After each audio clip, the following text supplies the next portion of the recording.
unsolved mysteries, unique history, unanswered science, baffling true crime, cryptids, the strange and unusual can all be found here.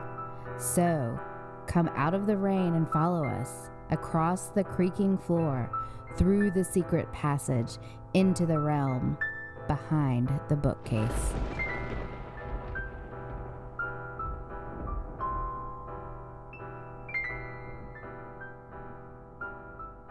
Hello, everyone. Thanks for joining us back.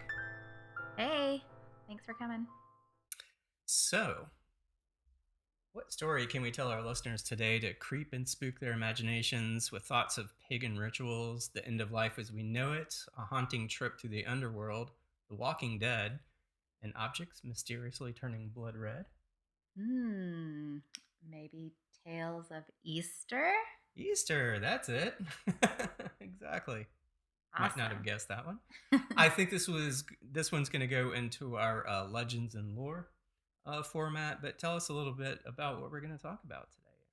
Well, we both decided that we'd take a deeper dive into the history and the um, rituals of Easter. Where did they come from, and why do we do the things we do at Easter? So I think we both have looked up some things that we wanted to know a little bit more about. Brian, you looked into some interesting information about the resurrection in springtime. Yeah, a lot more of the. I think you're going to cover more of the lore when it comes to traditions and why we have things like that. But I looked into more of the lore and the history of its origins. Like, I think everyone's aware that, like many religious holidays, Easter, like Christmas or others, that it might have some kind of pagan origin that got commingled in or absorbed and overwritten over time.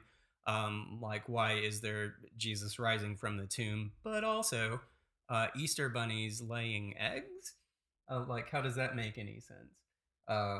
So yeah, you're going to get more into the tradition side and I'll get more into the history side. And I think the answer that we found out is there's no one answer, but there's like these overarching themes and ideas throughout history and throughout time that just keep recurring over and over and over. And a lot of them are just incorporated into the story. Yeah, and I feel like a lot of it too is always seasonally related, which makes sense. But It does. once you look at it through that lens, you kind of see where these things came from. So, do you want to jump into the article that you found? Sure. This one is coming from Joanna Gillian off of Ancient Origins. And basically, I'll just jump in with sort of this quote from New Unger's Bible Dictionary. The word Easter is of Saxon origin, Estra, the goddess of spring, in whose honor sacrifices were offered about Passover time each year. By the 8th century, Anglo Saxons had adopted the name to designate the celebration of Christ's resurrection. However, even among those who maintain that Easter has pagan roots, there is some disagreement over which pagan traditions the festival emerged from. And we're going to explore some of those festivals. So, like we just said, there's these overarching things I think of like winter into spring, darkness, light, um, of course, being near the equinox, just What the was cycle of time. that? The word that you used definitely sounded very similar to Easter. It did. And I think maybe you'll get into that a little later, and some of the things I'll talk about, but there's Astra, Estra, and some other things that I'll talk about that are coming up where I think the origin could have came from. But again, I don't think there's any one definitive um, explanation for it. Um, But anyway, one theory has been put forward that the Easter story, the crucifixion and resurrection, is symbolic of the rebirth and renewal that retells the cycle of the seasons, like you said, and the death and return of the sun, sun, sun. Um, so the cycle of going from winter to spring, the equinox, And I think in a lot of religious theological texts, the sun is replaced with son. Ah, that's Um, interesting. According to some scholars, such as Dr. Tony Nugent, teacher of theology and religious studies at Seattle University and a Presbyterian minister, the Easter story comes from the Sumerian legend Tammuz, and his wife Inanna, Ishtar, an epic myth called the Descent of Inanna, found inscribed on cuneiform clay tablets dating back to 2100 BC. When Tammuz dies, Ishtar is grief stricken and follows him into the underworld.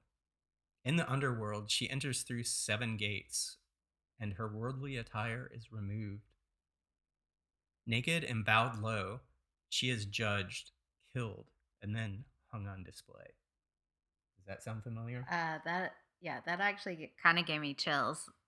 So she's killed in a hanging position. Naked, you're removed from, like, maybe this person that has been revered throughout life is now bowed low, shamed, Yeah, that yeah. judged, killed, and hung on display. Wow, that is really a parallel to like what you hear about how that what led up to Jesus being crucified on like It's walking almost a down the spot on road parallel. and people were yelling at him and spitting at him and he was bowed low because of the crucifixion or sorry the crucifix was on his back and Yeah, the whole trek then he's to hung hung up Calgary. on it. Yeah, it's almost spot on. Wow. In her absence, the earth loses its fertility, crops cease to grow, and animals stop reproducing. Unless something is done, all life on earth will end. Hmm.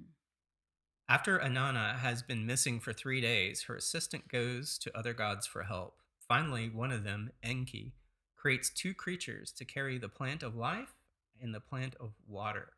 Or, I'm sorry, the water of life down to the underworld, sprinkling them on Anana and Dumuzi, resurrecting them, and giving them the power to return to Earth as the light of the sun for 6 months. So it's almost What? like they are the literal representation of spring. The sun rising back up, water and life, things growing again from a long winter. Right. But I mean I also have to go back to the fact that 3 days like that is also a huge parallel Three to days later. yeah, to the resurrection story.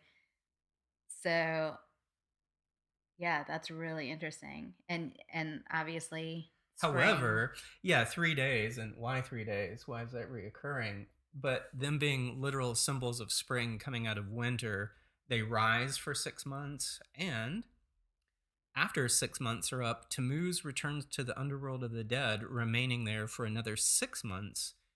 Ishtar then pursues him again, prompting the water god to rescue them both.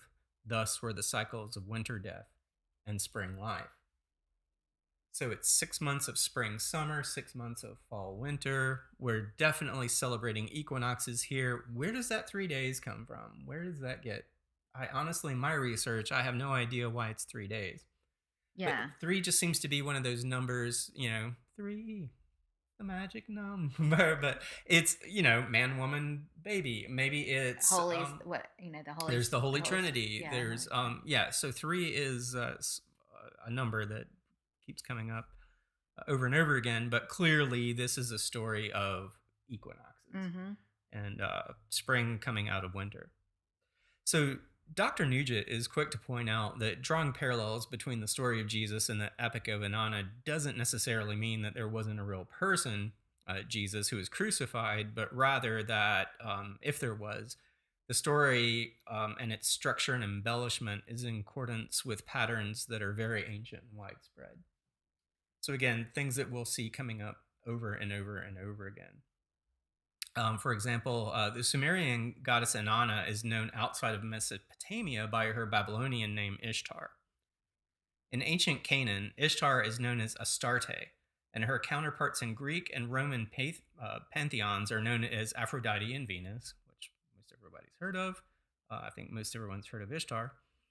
In the 4th century, when Christians identified the exact site in Jerusalem where the empty tomb of Jesus had been located, They selected the spot where the temple of Aphrodite, Astarte, Ishtar, and Anna stood.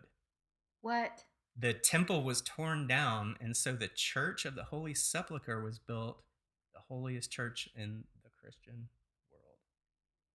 Did you know that the Church of the Holy Sepulchre was originally built on the site of the Temple of Aphrodite? I did not know that. That is That was a amazing. really interesting find for Yeah, me. I knew it had been. I knew it was built on the site of where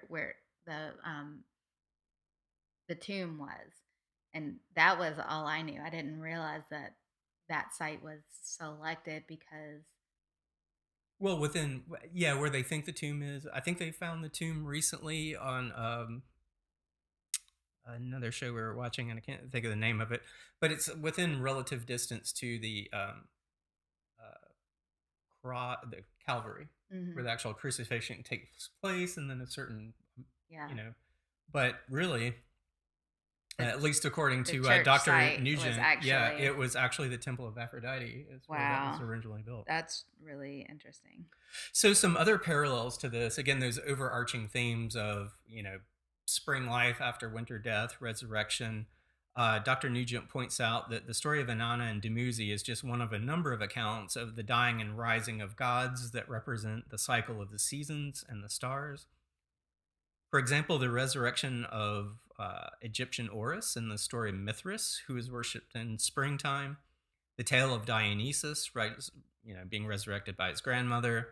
Um, and again, these stories all have prevailing themes of hmm fertility, conception, renewal, descent into darkness, and the triumph of light over darkness, or good over evil. Hmm.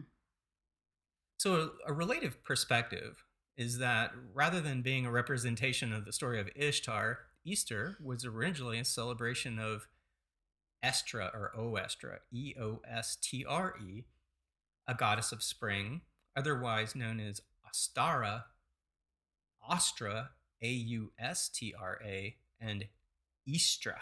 Now that one is really close. hmm Estre. One of the most revered aspects of Ostara for both ancient and modern observers is the spirit of renewal. Okay. So again, we keep running into these cross themes over and over and over hmm again. But again, that's why it's hard to pin down. Is this another Christian celebration or religion, or the Easter parade or festival? Is it borrowing from pagan? Well, not really pagan. Is it borrowing from historical? Yes, maybe. Or is it adding on to? Is it just another one? Because these themes recur over and over and over again. Meaning, in my mind, I'm thinking these are just human themes that keep coming up, regardless Yeah. of religion and time. We've always celebrated this kind of thing. This is an iteration of it, if that's a way to put it. Yeah, I mean, it makes sense because, especially it's going into spring, it really is a visual time of year where death becomes life, if you think about it. All your trees are barren and there's no flowers and there's not bees and birds and rabbits going around until spring comes. And then Then it rains one day, pollen's everywhere, and hello allergies. well, I suppose that depends on where you live. And but that's but that, yeah, I that mean is true it's here. it is very true here. But it yeah, it's the things that people forever would have seen, that change and emergence, and probably life was better during those seasons just as we enjoy it more, I think, in our life. And also, going back to the symbolism of um, the rebirth um, and things like that. I think one of the main things I was interested in was to find out a little bit more about where the tradition of Easter eggs came from. And what I found out was it wasn't really a Christian invention. Surprise, surprise. Okay. The symbol had been used by Anglo Saxon pagans to celebrate spring and likely even earlier. Identifying when the connection between Easter and the empty shell as a metaphor for Christ's tomb began is difficult, though such links are pretty rife in medieval England. Um, That's interesting because I never thought of at the beginning of the segment we're talking about how do you tie bunnies, and maybe we'll get into, or hares rather, into this, but the Easter egg, how does that represent Easter at all? But the idea of the egg representing fertility in life, I mean, there's the obvious on the nose part, but the life coming out of the broken thing, yeah, that I never associated really with the Christian tradition. Now I sort of get it more. yeah, and I So, mean, from what I was reading, it was kind of like, oh, it's a trope that the empty shell represented the tomb, but I had never really grown up hearing that particular, I guess, trope. But it makes a lot of yeah, sense. I mean, as a way to tie it together. yeah, for sure. So I'd never heard that before. I thought that was really interesting find in your research. Yeah, and another interesting part was that eggs were one of the foods that were forbidden during Lent. Um, I don't think they are now, but I think they were. Um, Yeah, it's meat now. Um, that's why I look for fish sandwiches at my favorite restaurants this time of yeah, year because they'll come out I for. mean, I guess that would be considered meat. It's actually not considered meat, which that's why you can eat fish on Good Friday and throughout No, Lent. I meant the eggs. Yeah, Could like be. how. I don't know. Anyway, But yeah, anyway, in the medieval period, any eggs laid during Lent were boiled for preservation so that when Easter Sunday rolled around, no pun intended, eggs were back on the menu. there's your egg roll. Yeah. And so I thought that was really interesting because obviously chickens are still laying eggs during that period of time, so they're not going to want to waste something. Do But chickens not lay eggs at certain times of year? yeah, I'm pretty sure they do. So Okay. while the chickens were still laying eggs, instead of just Okay. throwing them out because they weren't allowed to eat them, they boiled them for preservation. And then, some people say that they were also because this was a time of reflection and penitence and Hmm. things like that. That they did decorate them because they knew that they were going to celebrate with them for on Easter Sunday. Um, and so um, the feast would include um, the painted eggs. But I'm not 100% sure whether that's legit, but that may be where one of the reasons where the painting came from. Gotcha. Another reason for that was eggs weren't just used as a food source. A rural practice known as pace egging after Passover was common, where costume groups roamed villages for eggs, then given as gifts, similar to um, mumming. All right, I'm getting this information from historyextra.com. I'm not sure what mumming is. Do you know what that is?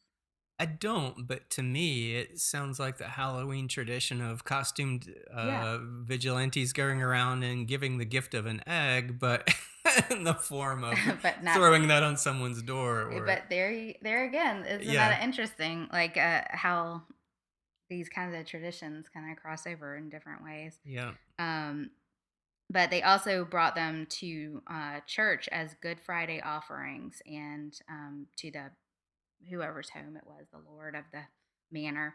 Um, and in this case, the gifts that they were actually brightly painted when they were gifts for the Okay, church. so it was spectacle. It was Yeah. festive. Yes. Okay, And that practice apparently is truly ancient. Red was used to symbolize the blood of Christ, of course. first by the early Christians, then the Orthodox Church. While in Germanic regions they were colored green, and hung on trees on Monday or Green Thursday. In England, they were often boiled with onions for a gold patina. Hmm. Um, Although at Easter in 1290, King Edward I purchased a colossal 450 eggs to be decorated with colors or with gold leaf for distribution among his household. I would So definitely want back, to find the gold leaf one. yeah, I was gonna say even back then they had It's like an gold leaf and they Easter put egg hunt. yeah, that's insane though that you would do that with gold leaf. That's Yeah. crazy. One thing I did come up with in my research, you mentioned briefly there for a second the German tradition.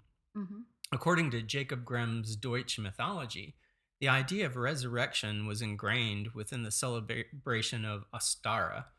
Ostara Istra seems therefore to have been the divinity of the radiant dawn, the upspringing light, a spectacle that brings joy and blessing, whose meaning could easily be adapted to the resurrected day of the Christian God. And being celebrated around the spring equinox on March 21st, particularly in this case, um, it was definitely the day in which light and dark were equal, but light was going to become more powerful. So, exactly at that, there's as much darkness as day, Hmm. but day is going to increase. That's fascinating. Yeah. Okay. So, That makes a therefore, lot of sense. resurrection of light, the Yeah. sun, going back to some of those ancient traditions we talked about before. Yeah. Yeah. I think that S O sun, N. Mm-hmm. you know, the light, the resurrection of the longer days and things like that. You can really kind of thread a needle through all these rituals and customs and stories. There's also a connection to Easter and the Passover. Of course, everyone thinks of the Passover when it comes to Easter, if you've ever read the Old Testament. But Easter is associated with the Jewish festival of Passover through its symbolism and meaning, as well as its position on the calendar. Some early Christians chose to celebrate the resurrection of Jesus as the same time as the Passover, which reflects Easter having entered Christianity during its earliest Jewish period.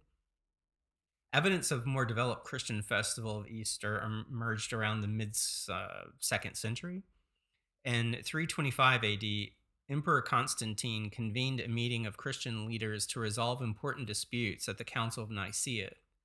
Since the church believed that the resurrection took place on a Sunday, the council determined that Easter should always fall on the first Sunday after the first full moon following the vernal equinox. So here's how we get that connection between the religious date and that ancient celebration of the equinox, winter becoming Yeah. spring, but it still has that equinox, in this case, very specifically, the first full moon Yeah. after the equinox timing to it. Now, why they thought that the resurrection happened on a Sunday, no idea. Well, um, I did read a little bit about that.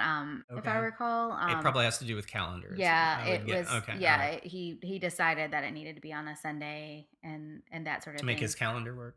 Probably. Like, So yeah, I think that got adapted in later, still early Christianity, but later early Christianity.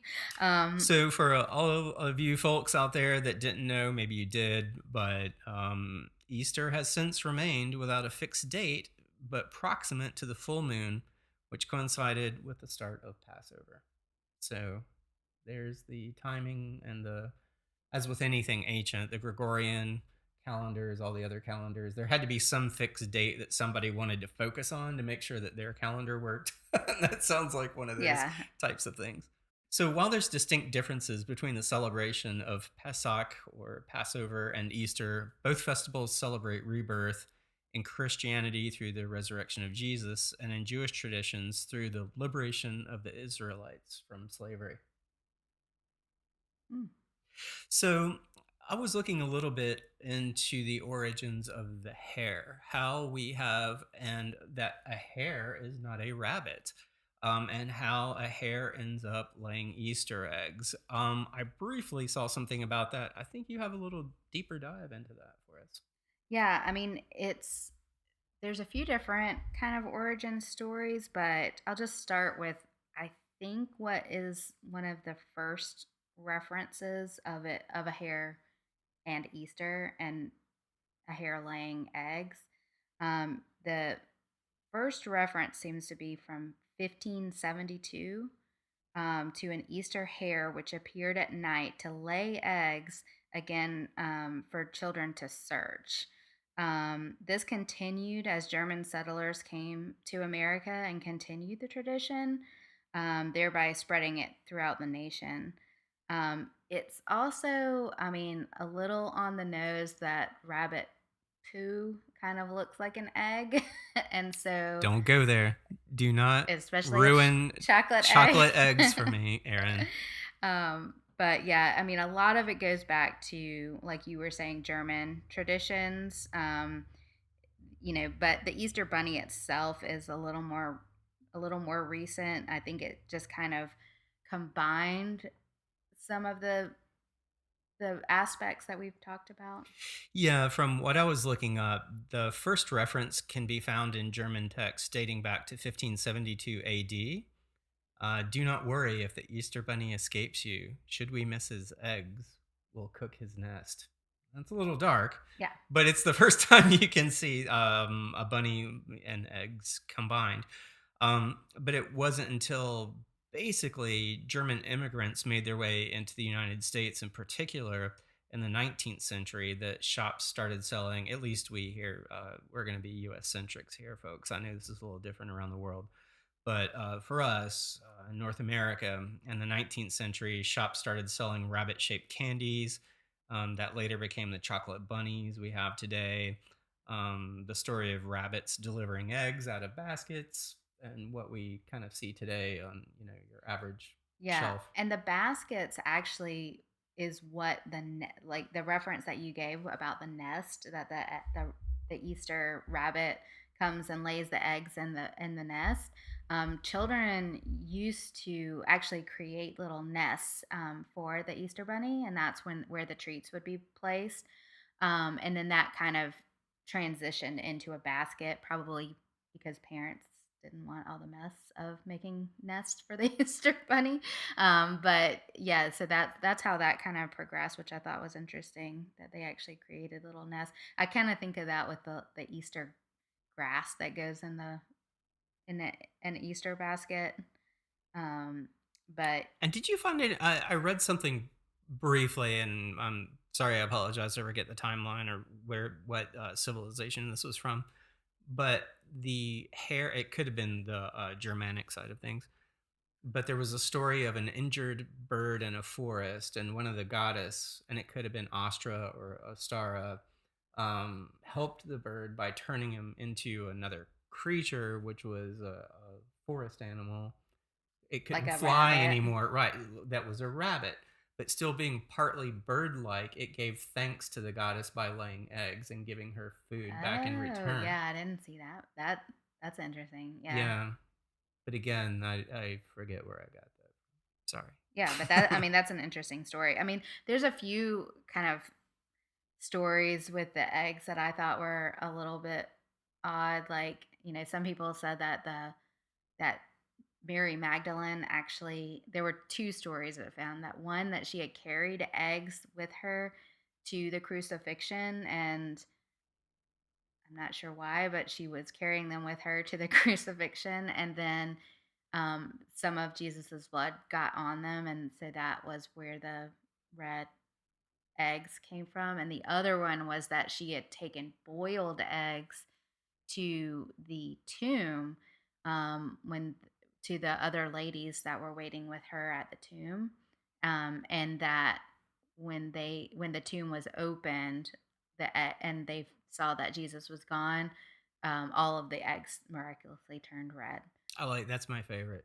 Yeah. There's that mystical element to it Hmm. that's just also symbolic and has that historical symbolism Yeah. and religious symbolism. Yeah. Um, And I I'm mean, not saying that's true, but I'm gonna go with that one as being my favorite. yeah, I always Yeah, like the kind of offbeat versions of the stories. for But sure. I mean, I think now, Easter egg hunts and Easter becoming family time, Easter toys being sold and novelties. It's all morphed into our own version again. In 500,000 years, our traditions will be discussed. If humans are still around, I think there still will be this cycle. There's reasons there's holidays like this that circle or cycle around the equinox and the stars and the movement of the sun and everything because that's what we know. I think we are people of the stars. That's where we come from. We're all made of stardust, and it explains our tie-in to the entire universe.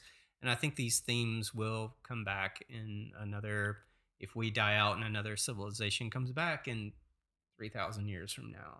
What I'd like to know is too is like I feel like I a lot of the things that we delved into and read about seem to come from the same cultures, and maybe that is because that is where they came from. But I'd like to know if we have any viewers from around the world, wherever you may be, like, are there interesting traditions that you do, even maybe for a different holiday at spring or something else? Like, what else would tie into this We should dip back spring? into this as well because Yeah, I let us think know. we Anybody out there in the comments I if you do think we all anything? know we come from Africa originally, and so there's that life sprang out of the Euphrates River or whatever that was the real Eden.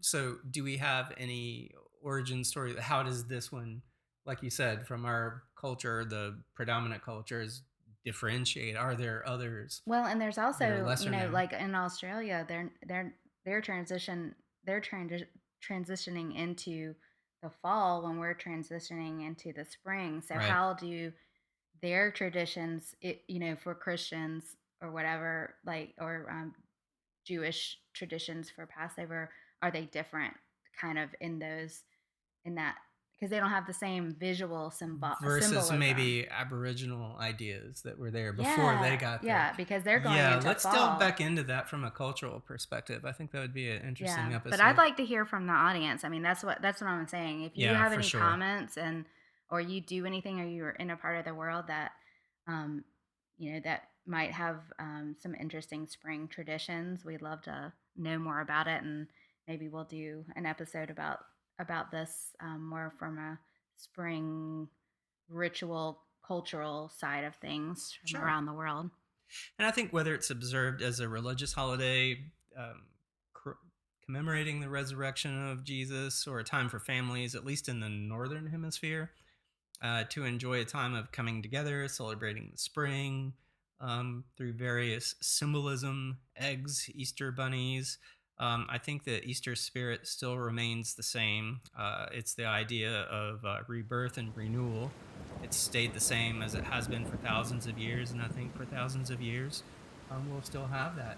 So I think this is a good first entry into our lores and legends. I hope you like our lores and legends style videos. Thanks for listening along, everybody. Please like, subscribe. Yes, and if you celebrate Easter, happy Easter today, and if Happy you, Easter, and if you don't, tell us all about it in the comments. yeah, and happy spring. Thanks, All right, everyone. take care. Bye. See you next time.